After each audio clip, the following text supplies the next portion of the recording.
by handling the ones of today, when tomorrow comes, the Ugandans are there, the parties are there. Like in our case, we have our central committee, we have our NEC, we have the national conference. Those people will come and say, okay, we have done this in the last 5 years, what do we do now? So I would advise you really to stop that anarchy of every day being election day. That's not good. That's what that man is saying. Frank Bogere on Facebook. Okay, Chief Gangster, thank you so much. After the break, Semuju, I'm going to take you on. The Capital Gang on 91.3 Capital FM. Honorable Semuju, yes. The challenge you have is when you face President Museveni, it's kind of unwinnable. He won't say that I'll offer myself, but he has said if a service is required, and let's work on the services. Now, on that one, you agree. Stop politicking, give a service. And then he gives the variety of age and ideology that should be in a secretariat. I think if you've been around in Uganda for some time, you'd certainly know that President Museveni will not answer that question. All the time he has offered himself is being urged to stand. Is that illegal? He creates an impression that him as a person is not interested. But people are urging him to stand. And that's why in many NRA meetings, where the process of him becoming a candidate starts with some resolution of Anite and Omona urging His Excellency to stand. And that's how he has gone against his own one. Because if you read his manifesto, I think the one of 2001, at least on more than 4 pages where he said, I am not coming back. And eventually he was added. So you are right to say he's one of the cleverest men we have in this country.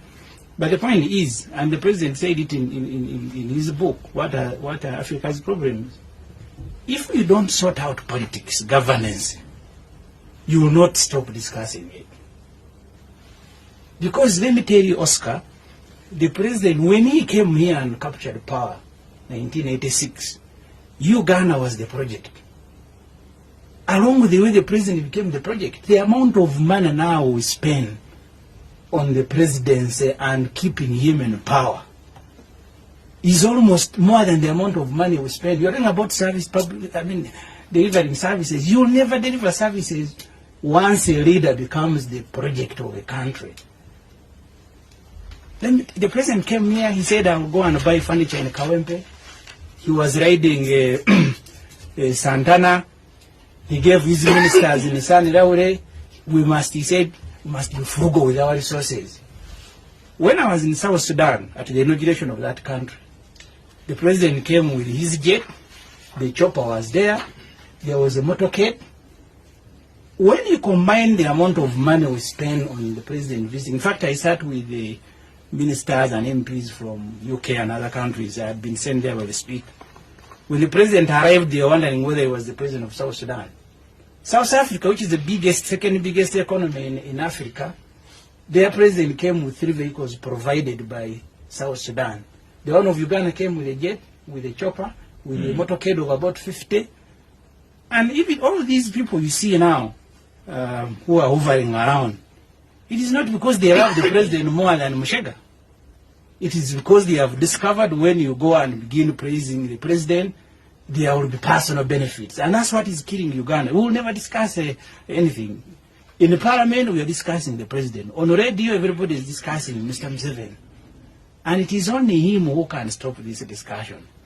When the president put Uganda at the center of the discussion, the time when he was still, because he's also been around, ideologically charged, and I use that word ideologically charged, I meant it. He said, now we will no longer buy your thing. We will bring maize, you give us ammunition, you give us this and that. And you think he's changed from that? I said when he was ideologically charged. And you think he's changed? The environment has changed him. He's not a socialist that we had when he captured power. He's now a capitalist. Has the environment changed you? You drive a Prado. Your wife drives a car. It was because of the limited resources. But once personally I get money, I'll go and buy the most expensive vehicle. Me as a person. So therefore, the point I am making, you will never get an answer from President Museveni whether you will stand. Okay. Because now it will be like he wants, and always he wants to create an impression he doesn't want. He's being urged by Anite, by so and so. And you also have to take on board that they are urging, because if you asked really, even in his sleep, he would say he wants Museveni to leave. He's urging him. His colleagues with whom they fought to come and liberate Uganda, they all have been asking him not to continue standing. Okay. Who is asking him? When the president came here, Nekesa, Omona, Anite, some of them were not even born. He came here when I was 12 years old. So therefore the point, Oscar, if you can allow me just one more second. Yes. First of all, that answer you will not get. But secondly, you cannot discuss service delivery without discussing President Museveni. Okay. Let me tell you one thing as I finish. The president this year in Parliament, because he's the Minister of Finance, he allocated the State House 200 billion shilling.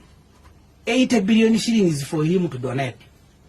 The one who is responsible for roads, for hospital, he also has money to go and giving around. That's why the other day I think some optimists outsmarted him. They made him carry a sack of money. And that was bizarre in the history of this country, to make a head of state carry money. And I know he will never repeat it. I wouldn't mind it. But then one month down the road, I saw him lining people in the State House and they are receiving boxes of money. The work of now Brigadier Narrows in the State House is distribution of money. I think the president, when he goes back to the time Binaisa was there, he must be angry with himself that actually he has surpassed Binaisa. State House was never a vote. It was a department under President's office. It now receives money. You have let me tell you, the day President Museveni will do this country a favor and stop promoting himself as a project, all of us will be celebrating, and I think I will lead the choir to go and sing for him. Okay. Abdul, the president, as